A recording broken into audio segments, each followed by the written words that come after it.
Charge forward for the glory!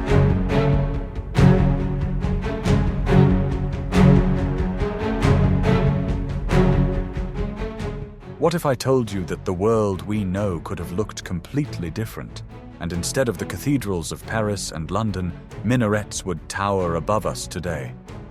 Human history knows moments when the fate of entire civilizations hung in the balance, depending on the will of one man and the fortitude of a few thousand warriors. In the 8th century, a huge wave that originated in the sands of Arabia swept across half of the known world, sweeping away ancient empires and establishing new laws. This force seemed unbreakable until it collided with an icy wall in the misty fields of modern France. This is not just a story about the clang of swords, it is a story about how iron discipline defeated numerical superiority and fury. On that cold October day, it was not decided who would rule the land, but which god that land would pray to for the next 1,000 years. Watch the video to the end, and you will learn how a daring maneuver based on human greed changed the course of history and saved Western civilization from complete extinction.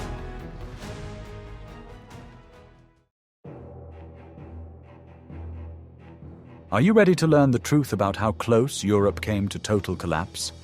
By 732, the Umayyad Caliphate was the most powerful military machine the world had ever seen, stretching from the borders of India to the Atlantic Ocean. Their armies moved with the relentless force of the tide, engulfing cities, kingdoms, and entire peoples without encountering any worthy resistance. In Spain, which had fallen just a couple of decades before the events described, a new power and a new faith had already firmly established themselves. The governor of Al-Andalus, the ambitious and talented commander Abdur Rahman, looked north, beyond the Pyrenees, with undisguised interest. There, in the lands of the Franks, lay rich monasteries, lush pastures, and fragmented kingdoms mired in civil strife. For the warriors of the Caliphate, this campaign was not just a military operation, but a sacred mission to expand the borders of the true faith. They brought with them not only weapons, but also a new culture, architecture, and administrative system that had already transformed the East. At that time, Gaul was a patchwork quilt of warring duchies, where each ruler thought only of his own benefit. No one took the threat from the south seriously, considering it to be ordinary border raids rather than the beginning of a full-scale invasion. The invasion army assembled by Abdur Rahman was huge by the standards of the time and consisted of heavy cavalry, light horsemen, and infantry. They moved quickly, using the old Roman roads, and left a trail of smoke from burning villages behind them. The first serious obstacle in their path was the Duchy of Aquitaine, whose ruler, Duke Ed, had already faced the Saracens before. However, at the Battle of the Garonne River, his troops were completely defeated, and the city of Bordeaux itself was looted and burned. The defeat was so crushing that chroniclers wrote, "Only God knows the number of those killed." The remnants of the Aquitaine army fled north in panic, spreading the news of the invincible horsemen who moved faster than the wind. Ed the Great, the proud ruler of the south, was forced to swallow his pride and ask for help from his longtime rival. That rival was Charles, the mayor of the Franks, a man who would later be called the savior of Europe. Charles understood that the fall of Aquitaine would open a direct route to the heart of the Frankish state. He began to gather his forces, knowing that he would have to fight an enemy who had never been defeated. The situation called for immediate and tough decisions that only a true leader was capable of making. Charles was well aware that his militia, made up of peasants, would not be able to withstand the Caliphate's professional cavalry in open battle. He needed time to train professional warriors and the means to arm them. This decision forever changed the social structure of Europe, laying the foundations for the future knighthood. Charlemagne took the unprecedented step of confiscating church lands and distributing them to his best warriors in exchange for their service. This caused outrage among the clergy, but it allowed him to create a corps of heavy infantry capable of withstanding heavy blows. Each such warrior had to have chainmail, a helmet, a shield, and be trained to fight in close formation. Thus, a new type of army was born, tailored for one specific task: to stop the invasion. News of the approach of a huge Saracen army caused unprecedented alarm and fear in the northern lands. People hid their valuables, fortified the walls of their cities, and prayed for salvation, realizing that their familiar world was collapsing. Meanwhile, Abdur-Rahman continued his victorious march, heading for the richest city of Tours, where the relics of Saint Martin were kept. The capture of this shrine would not only be a huge material gain, but also a powerful symbolic blow to the Christian world. The meeting of two civilizations was inevitable, and the place of this meeting was the road between Poitiers and Tours. Charles advanced towards the enemy, but did not rush into battle, carefully choosing his position. He knew that not only his life, but also the fate of the entire continent depended on the outcome of this battle. The stakes were extremely high, and the Frankish leader simply could not afford to make a mistake. We would be very interested to hear your opinion. Do you think Europe would have been able to preserve its identity if Charles Martel had lost this battle? Please share your thoughts in the comments. Guess what was the only factor that could even the odds between infantry and the best cavalry in the world? Charles, nicknamed Martel, the Hammer, was not just a military leader, but a brilliant strategist who knew how to turn disadvantages into advantages. He understood perfectly well that the strength of the Muslim army lay in its maneuverability and the crushing onslaught of its heavy cavalry. On open plains, the Frankish infantry would have been simply swept away and trampled in a matter of minutes. Therefore, Charlemagne decided to impose his own rules of engagement on the enemy by choosing a location where the cavalry would lose its power. He chose a position on a hill covered with dense forest between two rivers that covered his flanks. The trees were supposed to break up the enemy cavalry's formation, preventing them from gathering speed for a ramming attack. The high ground gave him a defensive advantage, forcing the attackers to expend energy on the climb. Nature itself became an ally of the Franks, creating a natural fortress without walls or moats. Charlemagne lined up his men in a tight phalanx, shoulder to shoulder, creating a solid wall of shields and spears. In the center stood his veterans, the very professional warriors he had trained and armed all these years. These were tough men, hardened by constant border conflicts with Germanic tribes.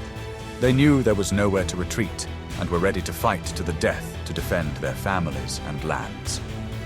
Abdur-Rahman, approaching the Frankish positions, was unpleasantly surprised to see an organized army in front of him, occupying such an advantageous defensive position. He was used to enemies either fleeing at the sight of his banners or making foolish mistakes in panic. Here, however, he saw cold calculation and iron discipline, which made him think. The experienced commander understood that an attack on such a position would be costly, and he did not rush to give the order to attack.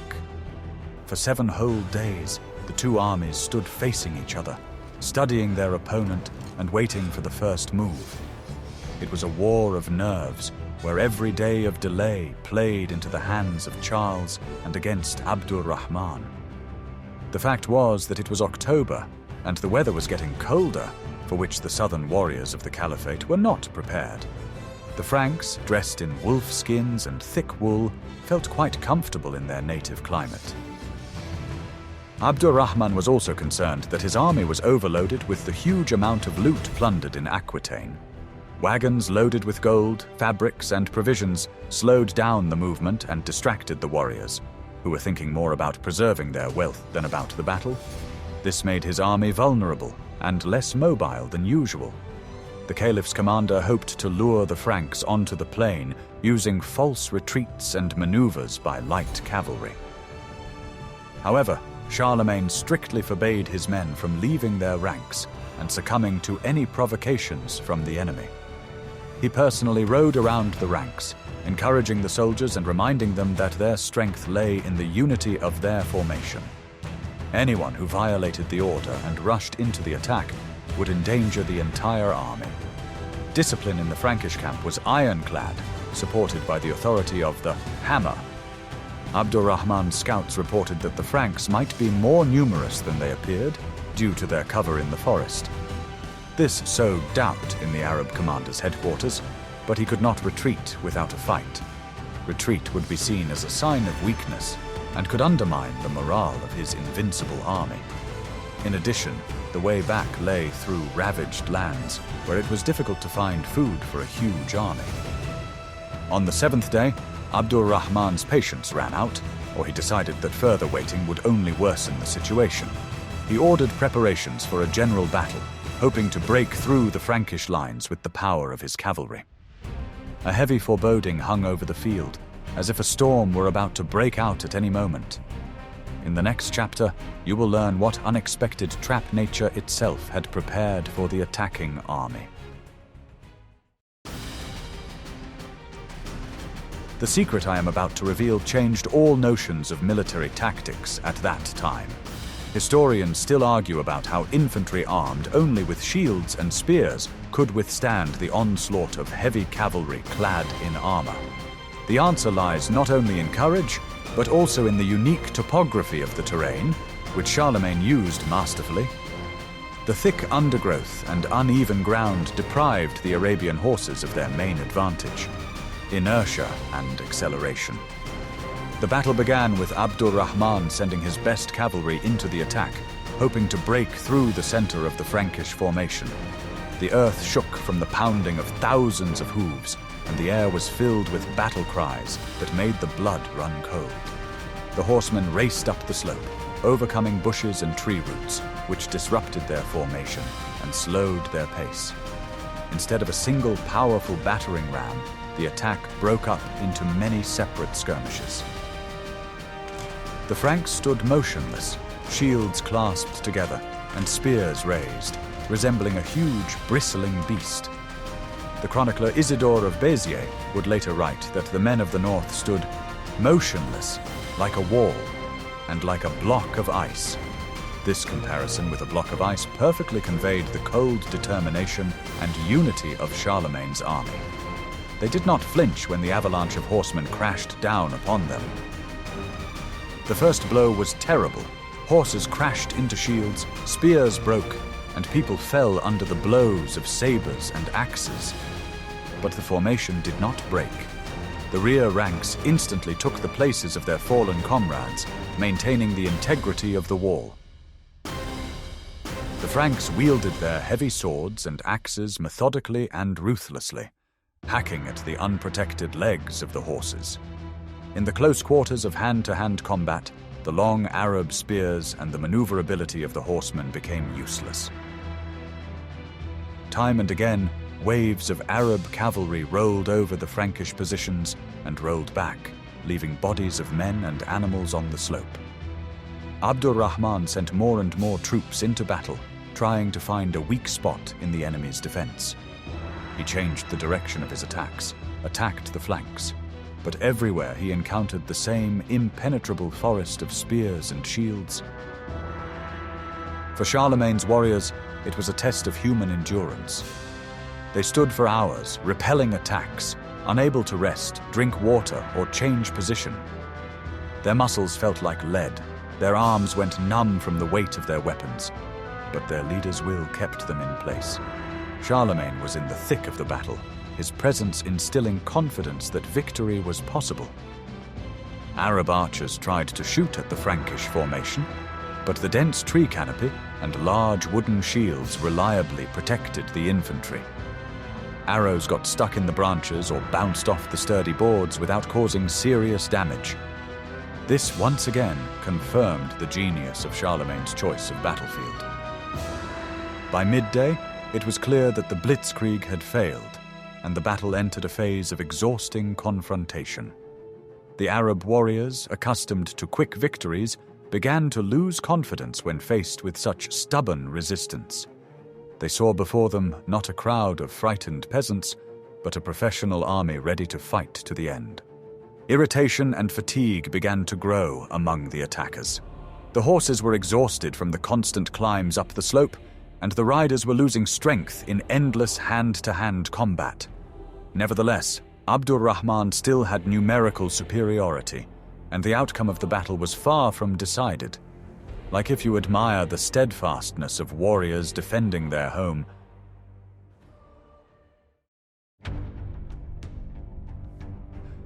Are you ready to learn how simple greed can destroy even the greatest army?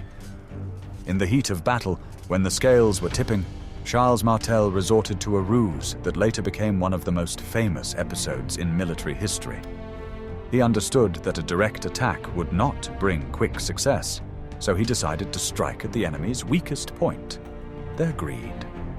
While the main Frankish forces stubbornly held their line and prevented the Saracens from breaking through, Charles sent a small but carefully selected detachment. These scouts moved stealthily, using forest paths known to local guides. They avoided open spaces because any sound could give away their position. After a long journey through overgrown ravines, they finally came upon the huge camp of Abdur Rahman. Before them lay a veritable mobile capital, with tents, warehouses, and pens for slaves and prisoners. The camp was filled with riches obtained during many months of raids. Here were stored chests of gold, silver, fabrics, and jewels looted from towns and villages. Unlike the front lines, the camp was relatively poorly guarded, as no one expected the enemy to dare to penetrate so deep into the rear.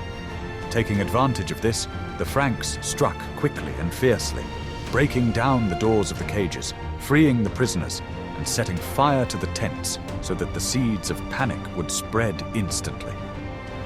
Within minutes, a deafening noise rose from the camp.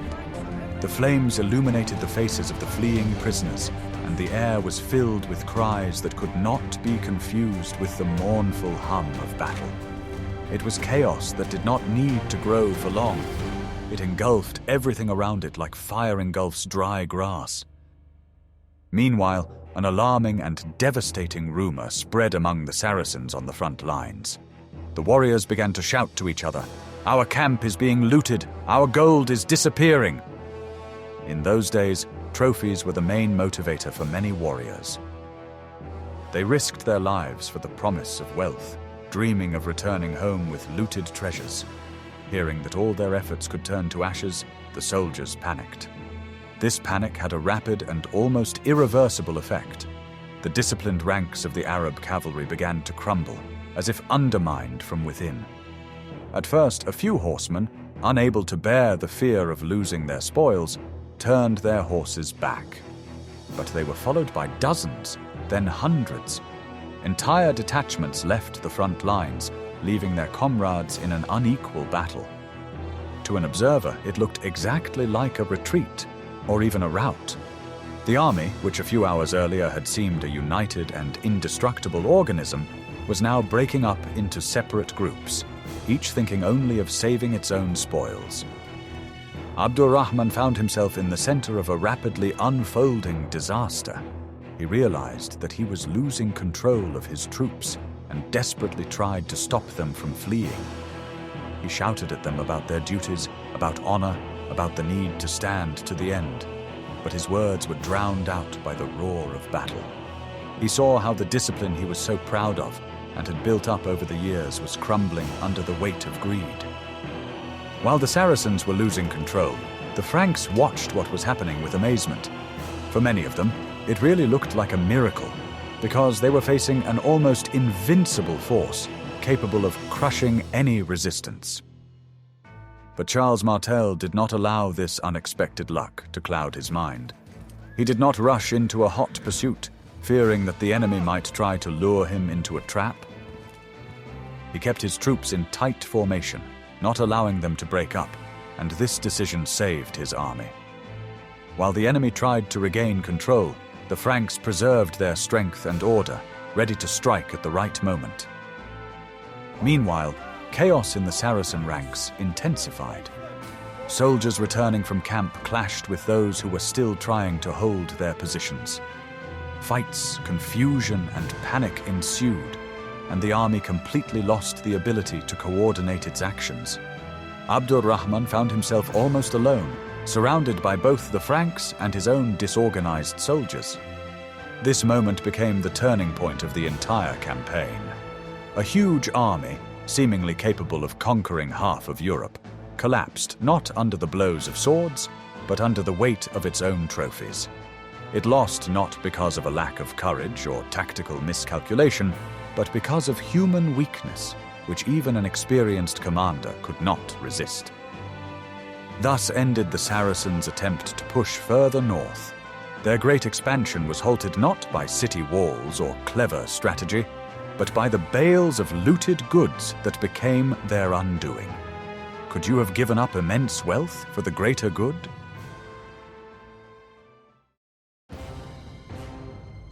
Abdur-Rahman understood that a catastrophe was unfolding. Seeing his army literally dissolve before his eyes, he felt that any attempt to retreat would be a disgrace that would live on for generations. He knew that his soldiers could only regain their courage when they saw that their leader had not faltered. So instead of fleeing with the others, he rode his horse straight into the thick of the battle. His hope was that one bold act could turn the tide of the entire battle. Surrounded by only a handful of loyal bodyguards, he found himself in a tight circle of Frankish infantrymen who closed ranks, trying to cut off his retreat. The air around him was filled with screams, the clang of metal, and the smell of blood. The Franks quickly realized that they were facing a commander whose leadership held the entire army together. Their blows became more furious as they tried to break through his defenses and end the resistance with one decisive thrust. The battle around him became even more fierce, as if the entire battlefield had converged on this one point. Abdur-Rahman fought like a lion, completely forgetting his fear and pain. His sword, describing wide arcs, struck down enemies, and even the Franks recognized him as a dangerous opponent. But the forces were too unequal, and each new step became more and more difficult for him. His bodyguards fell one after another, bleeding on the cold ground. At one point, one of the Frankish warriors managed to strike with his spear, hitting a vulnerable spot between the plates of his armor. That was the moment when fate finally turned. The great commander collapsed to the ground like a giant struck by lightning. His death was the final point in this battle. The news of the leader's death passed from mouth to mouth, instantly spread through the remaining Arab ranks, intensifying the chaos that was already eating away at their formation. Those who still hoped to hold their positions realized that the fight was meaningless. If before people had fled to save their looted wealth, now they were driven by cold terror of inevitable death. The army, deprived of its backbone, fell apart like clay under the blows of a hammer. The retreat instantly turned into unbridled panic. No one listened to orders anymore, and even experienced commanders could not bring the troops back into formation. Soldiers threw down their shields, spears, and swords, trying only one thing: to escape the deadly trap they found themselves in. The death of their commander-in-chief broke their spirits so badly that even the smallest Frankish detachment seemed like an insurmountable force to them. At that moment, the army ceased to exist as an organized force. The remaining commanders were unable to take control. Fatigue, confusion, and fear robbed them of their ability to make decisions. They understood that they had lost not just a leader, but a man who could make disparate tribes act as one. When night fell on the battlefield, it hid the scale of the tragedy, but did not lessen its severity. Under cover of darkness, the remnants of the Arab forces scattered along the trails, avoiding even their own comrades. The Franks, exhausted by hours of fighting, did not pursue the enemy in the dark. They exercised the caution that Charlemagne always demanded of his men. It was easy to fall into an ambush at night, and the experienced commander was not going to risk what had already been achieved. Their camp was filled with a mixture of fatigue and anxious anticipation. The men did not know that the enemy had already been defeated, so they prepared to continue the battle at dawn. Soldiers bandaged their wounds, gathered scattered weapons, and helped comrades who needed support. No one thought about victory. Everyone was focused on surviving the night and conserving their strength. They prayed, thanking God that they had managed to survive this brutal battle. Fear still lingered in their hearts that the enemy might return with new forces, for no one knew the true scale of the battle's outcome. Meanwhile, the dead and wounded lay on the battlefield, and only quiet moans broke the silence of the night. This scene spoke volumes about the price of victory in those distant times. The Frankish warriors understood that the battle was not over until the enemy had completely disappeared from the horizon. But there were still many hours before dawn, and no one could say what the new day would bring. The death of Abdur Rahman was not just the loss of an experienced commander. It became a symbol of the end of the expansion that had extended the borders of the Caliphate for many years. He was a man capable of uniting different peoples under a common goal, and his authority kept them in obedience. The loss of such a figure destroyed the foundation of the entire military campaign, for there was no one to replace him. Without him, the army became nothing more than a collection of disparate forces. The silence that fell on the battlefield was heavy and ominous. It seemed to weigh on the shoulders of those who had survived, forcing them to realize the full horror of what had happened. The terrible night dragged on endlessly, and every sound seemed to herald new misfortune. History stood still, waiting for dawn to reveal to the whole world the true scale of the victory and defeat experienced that day.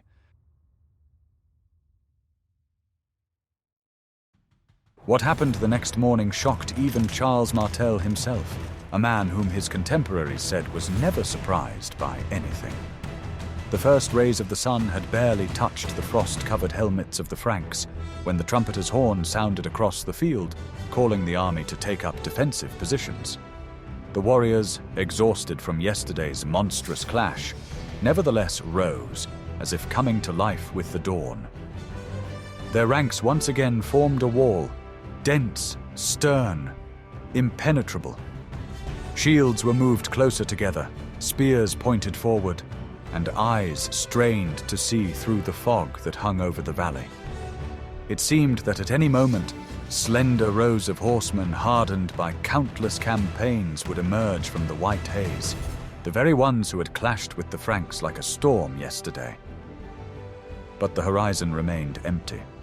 There was no glint of steel blades, no neighing of war horses, no distant echo of army movements. Only silence, which weighed on the ears as if the earth itself had held its breath.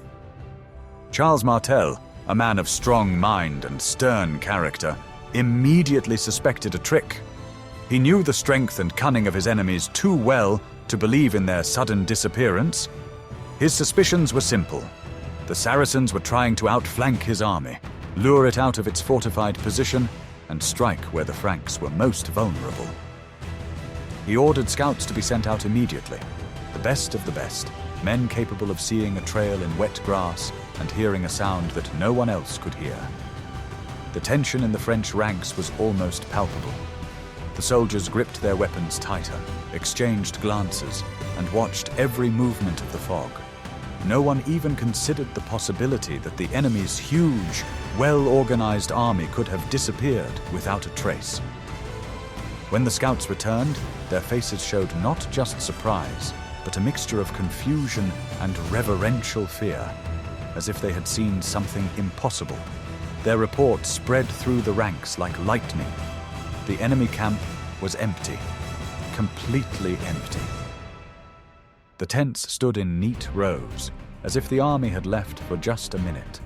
Some of the fires were still smoldering. The water jugs had not had time to cool.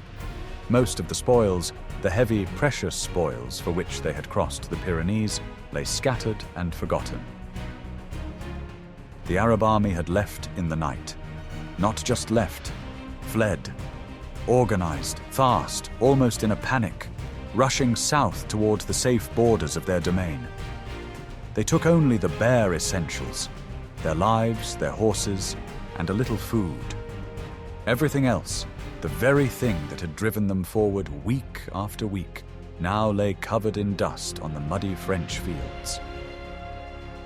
It was a complete, indisputable, even humiliating retreat. The Caliphate army, having lost its leader and deprived of confidence after yesterday's defeat, did not want to tempt fate on the second day of the battle. It realized that it was impossible to break through the Frankish phalanx, the very ice wall, as chroniclers would later say. Charles Martel listened to the report and remained silent for a long time. He stood with his hands on his belt, staring into the distance as if gathering his thoughts. Many later recalled that it was at this moment that his face softened for the first time in a long time, not out of joy, but out of the grandeur of realization. This was not just a victory. It was a strategic miracle that turned the tide of history.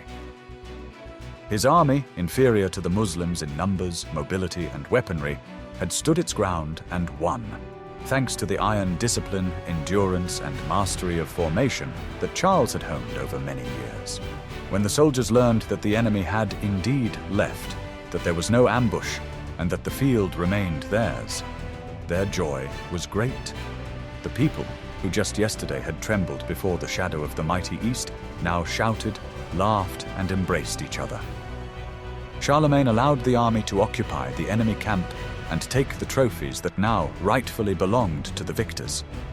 And the Franks entered tents filled with gold, fabrics, weapons, and precious utensils.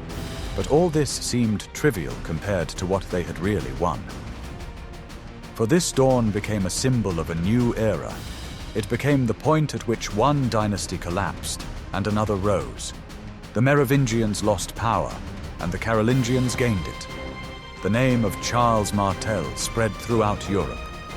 Now he was no longer just called the mayor of the palace. He became the shield of Christianity, the defender of all Western civilization.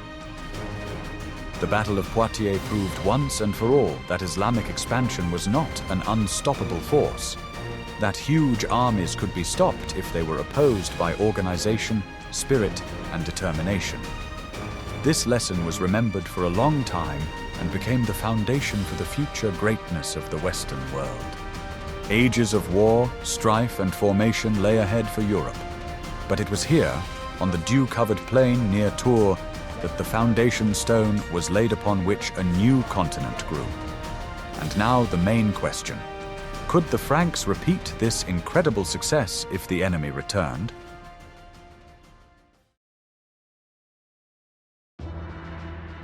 The victory at Poitiers was of colossal importance, which is difficult to overestimate. Contemporaries saw it as just another reflection of a raid, albeit more fierce than usual, but from a historical point of view, it was a real turning point. If Charlemagne had lost, the Muslim army would have had a clear path to the heart of Europe. Neither Germany nor, even less so, fragmented Italy had the strength at that time to mount an organized defense against such an onslaught. The continent could have lost its ability to defend itself within a generation. Islamic civilization was at the peak of its development at that time, combining military power with brilliant achievements in science, architecture, and culture. If the advance had continued, it could have spread far beyond the Pyrenees and changed the European world beyond recognition. This might have accelerated the development of medicine, mathematics, and astronomy, as these sciences flourished in the Islamic world. However, European Christian civilization, based on Roman law, Latin tradition, and the influence of the Church, could have disappeared or dissolved into a new reality. The history of the West could have turned out completely differently. For the Frankish state itself, this victory was a major impetus for unification. Charles Martel used his increased authority to suppress the resistance of local dukes and strengthen central power. He created a military system that allowed him to respond quickly to threats and maintain order. It was this structure that would eventually enable his grandson, Charlemagne, to lay the foundations for a revived empire. The future feudal model, in which land was awarded to those who were willing to fight and serve, was effectively born beneath the walls of Tours. This system would become the framework for the European Middle Ages. The battle also defined the border between two worlds, the Christian north and the Muslim south. The Pyrenees became a natural line behind which the Spanish Reconquista would wage its difficult struggle for centuries. At the same time, the advance of Islam into Europe was stopped for good. None of the subsequent rulers of the Caliphate attempted to organize such a large-scale campaign towards France. This point became a sign that expansion could not be considered endless. In the eyes of the Church, Charlemagne became a true defender of Christianity. His success strengthened the ties between the Frankish rulers and Rome, forcing the popes to view Francia as their main ally and support. This alliance between spiritual and secular power would gradually form the political system that would determine the fate of Europe until the modern era. Charlemagne's authority grew so much that his family became the central force on which the interests of the Church depended. Of course, the raids by Muslim troops continued later, but they lost their character of large-scale expansion and turned into ordinary raids for plunder. The myth of the invincibility of the Caliphate's army, which had long inspired fear, was shattered. Europeans saw that they were capable of defending themselves if they acted in an organized and decisive manner. This gave them confidence that their culture and faith could withstand a powerful enemy. Charles Martel's victory preserved the cultural code of Europe.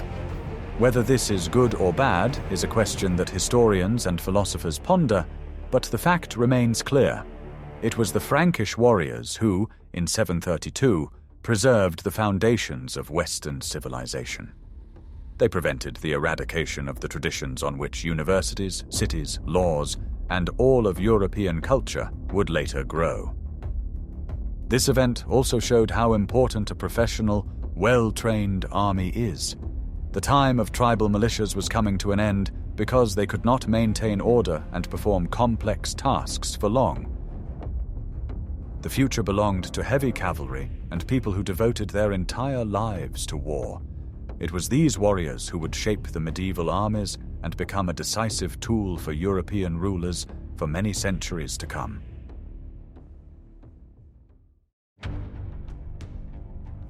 Charles Martel did not accept the royal title, remaining mayor of the palace until the end of his days, but his power was absolute.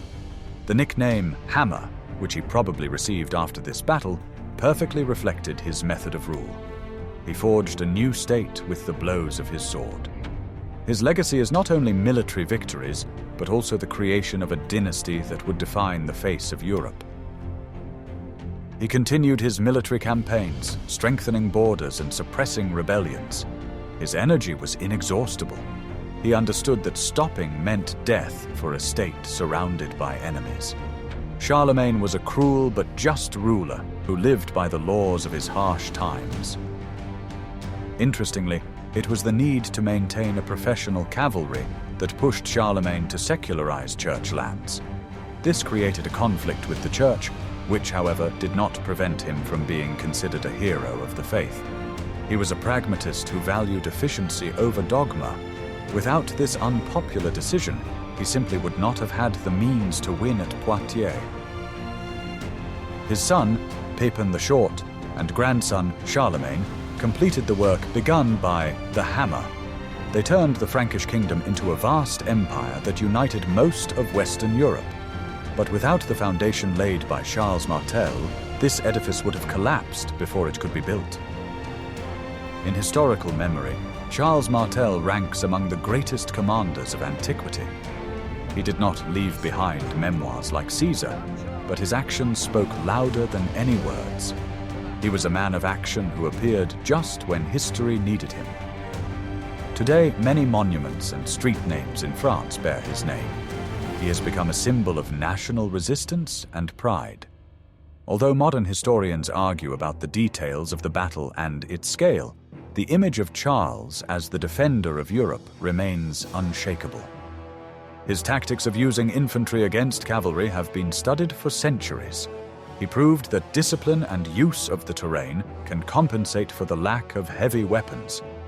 This lesson was important for the development of military art in the Middle Ages. Even centuries later, knights who went on the Crusades were inspired by Charlemagne's example. He became the archetype of the Christian warrior, the defender. For Arab historians, the Battle of Poitiers, which they call the Battle of the Cohort of Martyrs, or the Battle on the Road of Martyrs, occupies a completely different place than in the European tradition.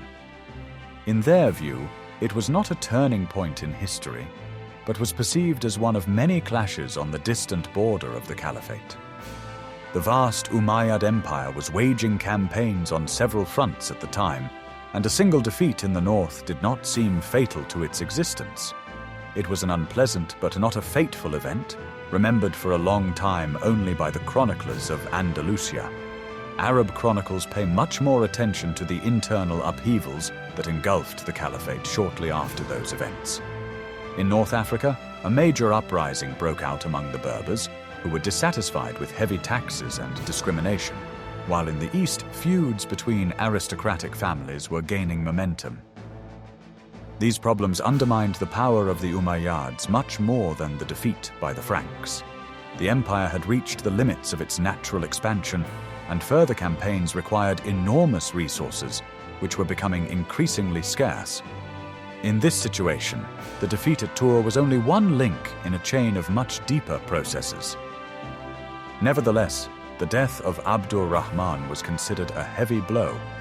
Arab authors described him as a talented, fair, and far-sighted ruler who knew how to get along with different tribes and maintain order in the lands of Al-Andalus.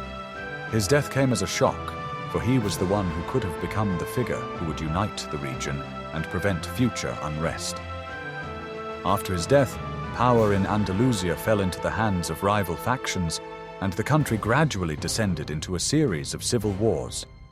Indeed, many historians believe that if he had survived, the border between the Islamic and Christian worlds could have been much further.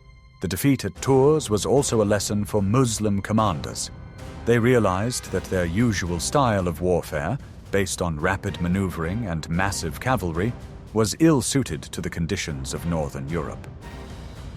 The cold and wet weather, dense forests, frequent rains, and lack of good pastures made it practically impossible to maintain large cavalry armies. These conditions did not allow for long campaigns, and holding the captured territories became extremely costly and risky. Some modern researchers believe that the Arabs did not initially seek to conquer all of Europe. According to their version, the campaign was aimed more at seizing wealth and plundering monasteries than at creating new provinces of the Caliphate. In this case, defeat meant the loss of booty and the death of the commander, but it was not a tragedy comparable to the loss of an entire army. This makes the events of 732 less dramatic than in the European version, although it does not diminish their importance. Nevertheless, after Poitiers, the Muslims made no further attempts at large-scale invasions deep into the continent. The Caliphate's attention shifted to internal conflicts, power struggles, and confrontation with Byzantium. Europe was left out of the picture, which gave it precious time to recover, strengthen itself, and begin forming new states that would later play a key role in world history. It is particularly interesting to compare how the same event is perceived differently in two worlds. For Europeans, it was a day of salvation, the moment when the great expansion of the East was halted. For Arabs, it was an event on the periphery, where warriors fell who are revered as martyrs, but which did not change the course of the empire's destiny. The truth, as usual, lies somewhere between these two points of view. This conflict was not just a clash of religions, as is often claimed in popular accounts. Behind the symbols of faith lay far more earthly reasons: the struggle for control of territories, the quest for new resources, the consolidation of power, and the desire to dominate the Mediterranean. It was these factors that determined the policies of rulers and shaped the trajectory of the regions for centuries to come.